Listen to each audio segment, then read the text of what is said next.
25 के आज चुनाव कराएगी, 25 के परसों कराएगी, 25 को पेंडिंग रखना और 25 को अयोग्य घोषित करना इनकी नीति रही है।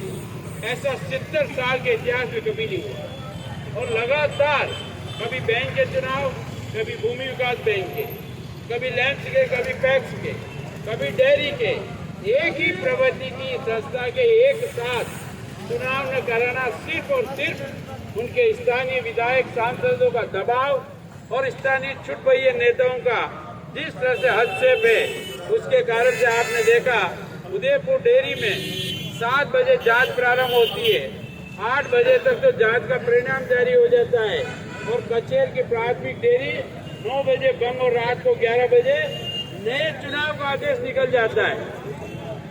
यानी रात और दिन दोनों दिन कार्यालय चलता है। हमको समझ में आता है वो विधानसभा के लिए चलता है, और विधानसभा में नहीं केवल कुचलने के लिए ये तथाकथित आंजना जी और गहलोत जी मिल करके जिस तरह से हमारे बोर्डों को भंग कर रहे हैं। लगातार पिछले 1.5 माह में 10 बोर्ड हमारे भंग किए हैं, चाहे चित्तौड़ हो, उदयपुर हो, राजसमंद हो, भीलवाड़ा हो, पूरे राजस्थान में 50-60 बोर्ड भंग किए हैं। और हम सब न्यायपालिका में विश्वास करते हुए सब में स्थगन आदेश लेकर के वापस आए, परंतु ये इनको पच नहीं रहा है, क्योंकि न्यायालय कहता है या तो चुनाव कराओ या ये कंटिन्यू करेंगे। अब इन्होंने नया तरीका निकाला है, कैसे न कैसे उनको अयोग्य घोषित कर देना और उसके माध्यम से आयोग के आधार पर अपनी मन चाहे स्थिति पर चुनाव कराना। ऐसे अनेकों उदाहरण आप सुनकर ताजुब करोगे। एक व्यक्ति सामने खड़ा है कि मैं 10वीं पास हूँ, अधिकारी कहता है कि 8वीं पास का सर्टिफिकेट लाओ। अब इस मूर्ख को कौन समझाए कि 8वीं पास है तो 10वीं है। वो कहता है नियम ऐसी परीक्षाएं हो रही है कि किस तहसील में किस दिन बोर्ड की परीक्षा हो जाए और किस जिले में हो जाए ये पता नहीं लगने देना। इस तरह का चोरों का, माफियाओं का समूह है। इसके खिलाफ भारतीय जनता पार्टी ने आज ये सहकारिता प्रकोष्ठ के माध्यम से आप सबको आमंत्रित करके हम इस बात का आगाज कर रहे हैं कि अगर ये तरीके और तो व्यवस्थाएं नहीं सुधरी तो भारतीय जनता पार्टी आने वाले दिनों में इससे बड़ा आंदोलन भी करेगी। और अब जब हम सड़क पे उतर गए हैं तो निश्चित रूप से लोकतंत्र की जो हत्या हो रही है उसको हम अनदेखी नहीं कर सकते। उसकी बहाली तक हम लड़ेंगे। इसके लिए आज आप सब बंधुओं को बुलाया है। मैं आप सबका आभार भी व्यक्त करता हूँ। आज हमारे बीच में हमारे दोनों जिलाध्यक्ष उपस्थित हैं। मैं उनसे भी निवेदन करता हूँ कि दोनों अपनी बात कहें, उसके बाद हम अपना ज्ञापन भी देंगे। परम सम्मानीय विधानसभा के पूर्वाध्यक्ष आदरणीय तपलोक साहब, हमारे सांसद अर्जुन लाल जी मीणा जी, विधायक आदरणीय, यहाँ पर चुनी संस्थाओं को जिस प्रकार से उनको बर्खास्त किया जा रहा है, लोकतंत्र का गला घोटा जा रहा है। आज जिस प्रकार से इन्होंने कई समितियों को इन्होंने अयोग्य घोषित कर दिया है। हम चाहते हैं कानून की पालना हो और कानून के अनुसार जो नियम है को आगाह कर रहे हैं। यदि आपने समय रहते हुए आपने सही लोकतंत्र के अनुसार अपने निर्णय नहीं किए तो आने वाले दिनों में और भी कठोरतम जो हमारा आंदोलन होगा उससे आप सामना करने के लिए तैयार है। मैं एक बार पुनः सभी कार्यकर्ता बंधुओं का बहुत बहुत आभार करना चाहता हूँ। भारत माता की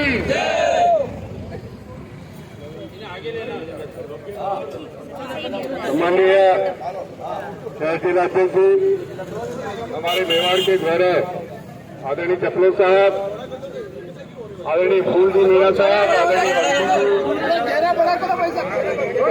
प्रकोष्ठ के हमारे प्रदेश जी पटेल ने जिस प्रकार से उदयपुर सरस डेयरी को 2 दिनों में चलाया और वास्तव में एक श्रेष्ठ कार्यकर्ता होने के नाते उन्होंने महिला होने के नाते इस संपूर्ण प्रक्रिया का स्थगन लेकर आए। मैं समझता हूँ एक बार गीता जी के हौसले की हम सब लोग इस मंच से तारीफ करते हैं। गीता जी ने लड़ाई लड़ी है और बाकायदा अपने दम पर लगातार जोधपुर उदयपुर के बीच में इस लड़ाई को लड़ने का हम सब भारतीय जनता पार्टी के लिए से चर्चा मुझे भी जाने का अवसर मिला। आज यह सांकेतिक धरना निश्चित रूप से जलाक्रोश होगा तो जलाक्रोश में प्रमुख रूप से उठकर आएगा और निश्चित रूप से ईट से ईट बजाकर कांग्रेस के प्रशासन को, यहाँ के प्रशासन को हिलाकर दम लेंगे। धन्यवाद। जय भारत। आज सरकार के खिलाफ यहाँ 1 घंटे का धरना प्रदर्शन और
कौन लड़ेगा? हम लड़ेंगे, हम लड़ेंगे। बलात्कारियों से कौन लड़ेगा?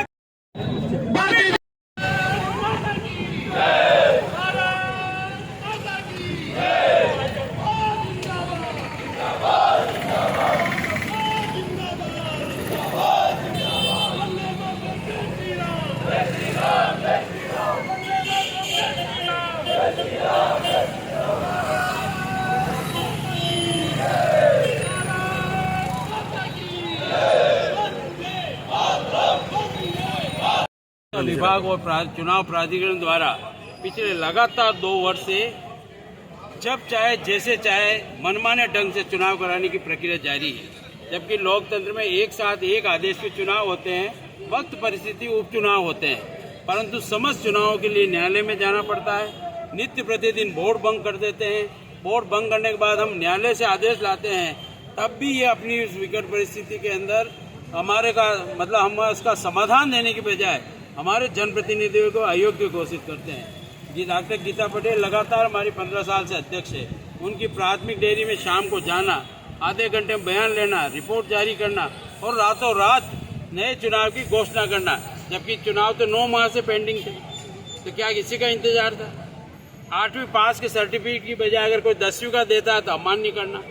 कोई उसके जो डॉक्यूमेंट्स हम पेश करते हैं उसकी कोई मान्यता नहीं है, उसको कहते हैं आप कोर्ट से आइए। लगातार इस 2 साल में मैं ऐसा सोचता हूँ सहकारी लोकतंत्र की जितनी हत्या की है ये सिर्फ और सिर्फ यहाँ के सत्तारूढ़ दल के सांसद विधायक चुटपैयों के दबाव के कारण से की है। और एक ही जवाब चुनाव अधिकारी देते हैं कि आप कोर्ट में जाइए। आम आदमी कोर्ट में नहीं जा सकता। इसलिए हमने अभी जब हमारे यहाँ वार्डों का गठन होने की बात थी, हमने कलेक्टर साहब का कि चुनाव की प्रक्रिया से पहले वार्ड का गठन होकर के चुनाव कराइए, तो वो पूछ रहे हैं उन अधिकारी से कि आप ला करके दीजिए। आज तक मतदाता को, प्रत्याशियों को वार्डों की लिस्टें नहीं मिलना, वार्ड मनमाने ढंग से बनाना, जितनी तानाशाही गुंडागिर्दी सहकारिता लोकतंत्र को कुचलने में ये कर सकते हैं वो की जा रही है। भारतीय जनता पार्टी सहकारिता प्रकोष्ठ ने आज सभी जनप्रतिनिधियों बुला करके राज्यपाल महोदय के नाम पर ज्ञापन प्रस्तुत कर रही है, जिसमें विभाग और प्राधिकरण की विगत वर्षों में चुनाव की प्रक्रियाएं, उनकी सूचनाएं और उनके परिणाम और उनकी भी आई हुई आपत्तियों की जांच की मांग कर रहे हैं। इसके लिए आज हम सब यहाँ एकत्रित हुए। कितना पशुधन है वो आप वहाँ जा देख सकते हैं, क्योंकि दूसरे गांव का कोई व्यक्ति यदि ये कहते हैं कि गीता जी के पास पशुधन नहीं है और ये नहीं है, तो मेरा दूध सोसाइटी में कैसे आता है यदि मेरे पास पशुधन नहीं है?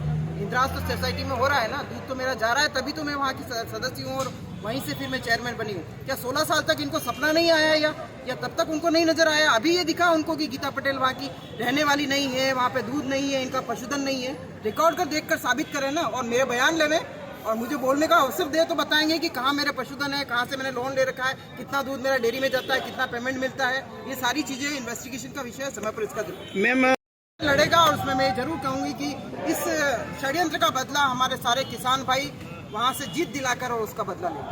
ठीक, थैंक यू।